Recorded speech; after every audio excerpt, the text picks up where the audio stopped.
پانی کے ساتھ کیسے کھیل رہا ہے اس پر ہم ایک چھوٹا سا بریک لینا ہے, واپس آتے ہیں تو ذرا اس پہ بات کرتے ہیں. طاس معاہدے سے ہندوستان کس طرح کھیل رہا ہے, یہ ہے ہمارا موضوع. عاصم جاوید صاحب ہمارے ساتھ ہیں. عاصم جاوید صاحب, آپ نے کچھ گرافس ہمیں بھیجے تھے جو ہم اسکرین پہ چلا سکتے ہیں, ظاہر ہے آپ کے پاس بھی موجود ہوں گے. میرا خیال ہے کہ یہ دریائے چناب میں جو پانی کی مینیپولیشن ہے اس کے اعتبار سے ہیں. تو یہ ذرا ہمیں گرافس کی مدد سے آپ سمجھائیں گے کہ ہمارے ناظرین کو کہ آپ کیا کہنا چاہ رہے ہیں. سر جیسے کہ آپ یہ گرافس میں ویری کلیئرلی دیکھ سکتے ہیں کہ یہ لگتا ہے کسی پیشنٹ کی ہارٹ بیٹ ہے, جبکہ پانی کے فلوز ایسے نہیں ہوتے.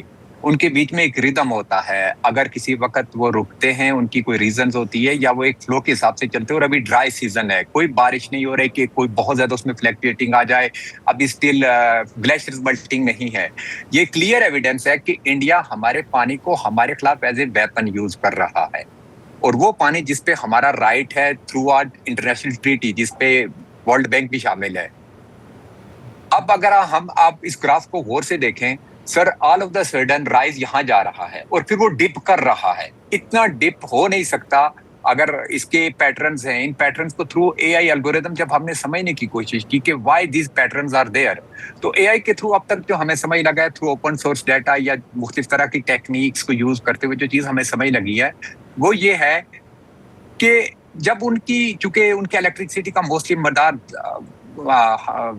ہائیڈرو الیکٹرکسٹی ہے, تو جب انہیں پانی کی ضرورت ہوتی ہے تو وہ اچانک پانی کا فلو تیز کر دیتے ہیں تاکہ وہ اپنی الیکٹرکسٹی کی ضرورتوں کو پورا کر سکے. اور جیسے وہ ضرورت ختم ہوتی ہے وہ ایک دم سے پانی کو روک لیتے ہیں.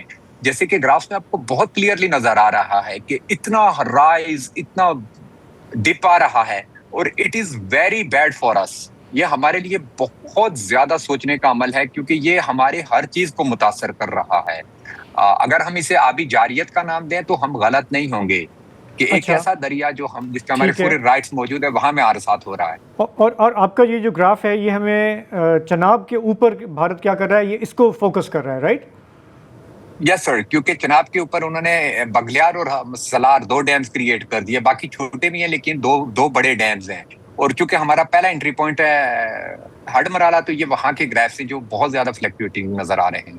تو جو معاہدہ ہے ہمارا ان کے ساتھ وہ یہ تھا کہ آپ ہائیڈرو پروجیکٹس آپ بنا سکتے ہیں لیکن پانی کو آپ سٹور نہیں کر سکتے. اگر آپ کے یہاں ایکسیس پانی آ رہا ہے تو آپ بجلی جنریٹ کر سکتے ہیں, لیکن ظاہر ہے کہ بھارت اس کی مسلسل وائلیشن کرتا آ رہا ہے. تو آپ کا بہت بہت شکریہ, آپ نے یہ ایکسپلین کیا ہے.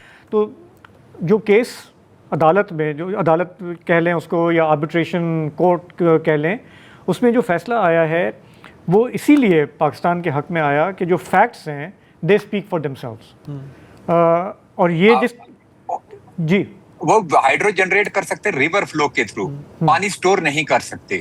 اگر ریور فلو اتنا ہے کہ ان کے ٹربائن رن ہو سکتی ہے. دیکھیں ایک چیز دوبارہ سمجھنا چاہ رہا ہوں, ہو سکتا ہے آپ نے سمجھائی ہو میں نے دھیان نہ دیا ہو کہ انڈیا پابند ہے کہ جو انفارمیشن ہے پانی کے فلو کی وہ اس معاہدے کے تحت جو لوور رائپیرین ہے یعنی پاکستان اس سے مسلسل شیئر کرے. اب ظاہر ہے کہ اپریل 2025 کے بعد سے یہ سلسلہ بھی ختم ہو گیا ہے, تو پاکستان کیا انڈیا کے بارے کی طرف ہی دیکھتا رہے کہ بھائی صاحب پتہ نہیں کب شیئر کریں گے یا نہیں کریں گے, یا کوئی اپنا سسٹم بھی پاکستان بنا لے ایسا اے آئی کی مدد سے کہ اسے انڈیا کی محتاجی ہی نہ ہو, وہ لائن آف کنٹرول کے دوسری طرف کم از کم 50 کلومیٹر کے ریڈیس میں کیا ہو رہا ہے وہ پاکستان کو پتہ ہو؟ سر یہ بالکل ممکن ہے کرنا, اور آلریڈی پاکستان ٹیلی میٹری سسٹم بنا بھی رہا ہے جو آلریڈی اس وقت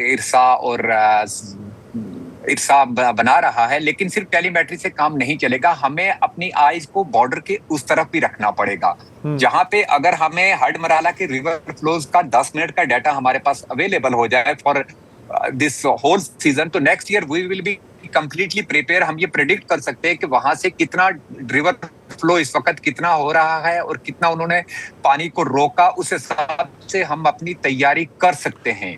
اچھا, لیکن پریکٹیکلی عاصم صاحب پچھلے سیلاب میں ہم نے دیکھا کہ اگر 2-2.5 گھنٹے کا بھی ٹائم مل جائے کہ وہاں سے اتنا بڑا ریلا آ رہا ہے تو پاکستان کے پاس کیپیسٹی تو محدود ہے اس سے نمٹنے کے لیے. یہ تو ہم نے دیکھا ہے پریکٹیکلی.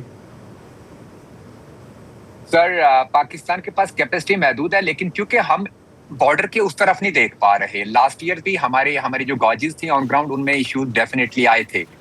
دیٹس وائی اس کی وجہ سے بھی کچھ پرابلمز 100% کریٹ ہوئے تھے، کیونکہ لاسٹ ایئرس کے بھی اگر اب جب ہم مختلف ڈیٹاز کو دیکھتے ہیں تو اس میں بھی ڈیٹا کچھ اور بتا رہا ہے، ہمیں کچھ اور چیزیں بتائی جا رہی ہیں جتنے زیادہ تباہیاں ہوئی تھی. تو اس سال بھی اگر سیم تب تو پھر بھی یہ تھا کہ ہمیں انڈیا سے کچھ انفارمیشن مل رہی تھی. اس دفعہ اگر انفارمیشن نہیں ملتی تو ہم اور زیادہ نقصان اٹھائیں گے، کیونکہ ہمارے اس طرف آئیز ہی نہیں ہے. ہمیں پتہ ہی نہیں کہ وہ کتنا پانی آ رہا ہے کتنا جا رہا ہے، اور وہ ابھی اسے روک بھی رہے ہیں چھوڑ بھی رہے ہیں، لیکن تب نہیں کر سکیں گے. ٹھیک ہے، آپ کا بہت بہت شکریہ آپ نے پروگرام میں جوائن کیا. میری انڈرسٹینڈنگ یہ تھی کہ یہ سیٹلائٹ ڈیٹا اور آفیشیل وہ کمیونیکیٹ نہیں کر رہے، لیکن اس سے بھی ہمیں ایک اندازہ ہوتا ہے کہ وہاں پہ کیا ہو رہا ہے. لیکن ابھی جو انہوں نے بات کی کہ اگر وہ آفیشیلی کمیونیکیٹ نہیں کر رہے تو ہمیں پلان کرنا بہت مشکل ہوتا ہے. تو بہرحال عالمی سطح پر پاکستان کا موقف جو ہے اس کی تائید ہوئی ہے، لیکن ہمارے لیے یہ چیلنج بدستور ہے کہ ایک فریق کہتا ہے میں نہیں مانتا، کر لو جو کرنا ہے. نہیں، مجھے اور حیرت یہ ہوتی ہے کہ پاکستان کے پاس ایسا ڈیجیٹل سسٹم یا نیٹ ورک ہے کہ وہاں سے جہاز جو اڑتا ہے 400 کلومیٹر اندر سے انڈیا کے، تو انہیں پتہ ہوتا ہے، یہ دیکھ رہے ہوتے ہیں کہ کون سا جہاز اڑ رہا ہے اور کیا ہے. تو یار ایک طرف تو آپ کے پاس اتنا ایڈوانس سسٹم ہے، دوسری طرف یہ ہے کہ ہیڈ مرالہ سے اوپر کتنا پانی کا فلو اس طرف سے آ رہا ہے اگلے 3 گھنٹے میں، اس کے بارے میں یہ ایکسپرٹ صاحب کہہ رہے ہیں کہ ہمارے پاس ایسا نہیں ہے اور نہیں ہوگا یہ. تو اس پہ بھی دھیان دے دیں، اس لیے کہ اس پہ یہ نقصان تو نقد ہے جو ہر سال ہو رہا ہے. جنگیں تو کبھی کبھی ہوں، بالکل یہ تو ہر سال کی جنگ ہے. بالکل صحیح، بالکل صحیح. تو اس کی پرائس ہم پے کرتے ہیں، ہمارا فارمر پے کرتا ہے. پروگرام میں آج اتنا ہی، ہمیں یہاں اجازت دیں، کل آپ سے پھر ملاقات ہوگی. خدا حافظ، شب بخیر.